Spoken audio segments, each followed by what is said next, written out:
પ્રભુ ઈસુ ખ્રિસ્તના નામમાં આપ સર્વને પ્રેમી સલામ. ગીતશાસ્ત્ર 111 અને 10. યહોવાનો ભય વિદ્યાનો, જ્ઞાન, ડાપણ, સમજનો પાયો છે, શરૂઆત છે. એ શીખવાની આપણે કોશિશ કરી રહ્યા છે.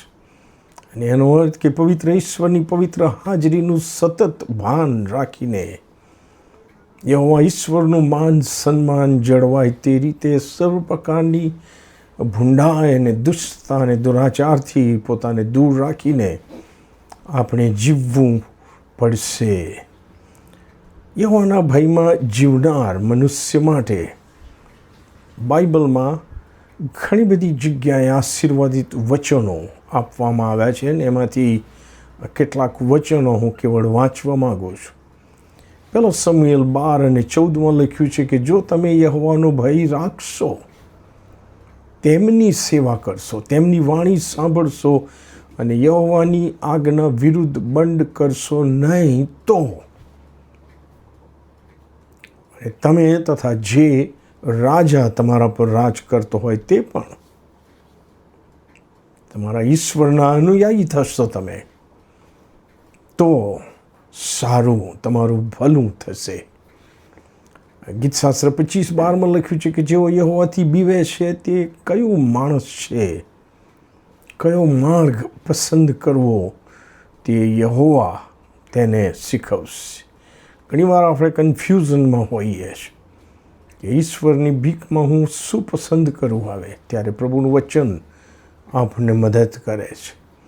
ગીતશાસ્ત્ર 31 અને 19 લખ્યું છે કે જે ઉદારતા તમે તમારા ભક્તોને માટે રાખી મૂકી છે, મતલબ જે ઉદારતા, જે એબન્ડન્ટ ગુડનેસ તમે તમારા ભક્તોને માટે, તમારો ભય રાખનારાઓ માટે રાખી મૂકી છે, તથા તમારા પર ભરોસો રાખનારાના માટે મનુષ્યોની આગળ તમે દર્શાવી છે, તે કેટલી મોટી છે, બહુ ગ્રેટ છે ઈશ્વરની એ ભલાઈ.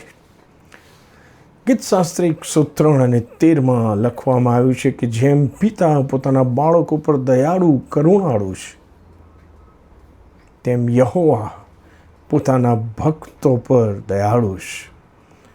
The Lord is like a father to his children, tender and compassionate to those who fear him.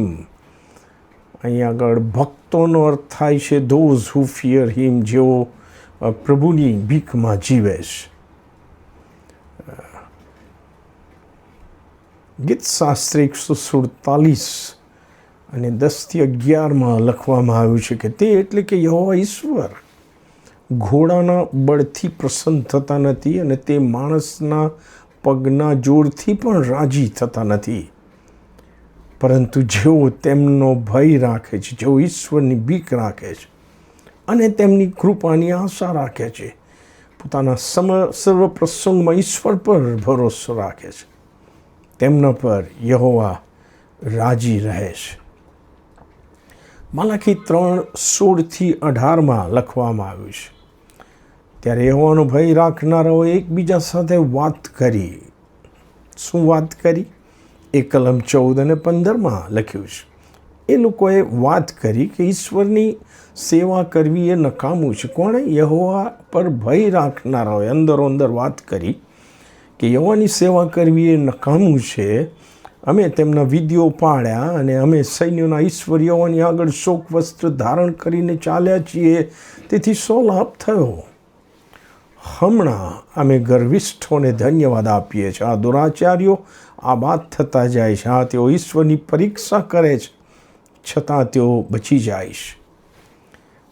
અને લખ્યું છે આગળ, અને યહોવાએ તે ધ્યાન દઈને સાંભળ્યું અને યહોવાનું ભય રાખનારાઓને માટે તથા તેમના નામનું ચિંતન કરનારાઓને માટે યાદીનું પુસ્તક પ્રભુની હજૂરમાં લખવામાં આવ્યું. સૈન્યોના ઈશ્વર કહે છે તેઓ મારા થશે. કોણ? જેઓ મારા પર ભરોસો રાખે છે, મારી બીકમાં જીવે છે, તેઓ મારા થશે. જે દિવસે હું આ કરીશ તે દિવસે તેઓ મારું ખાસ દ્રવ્ય થશે.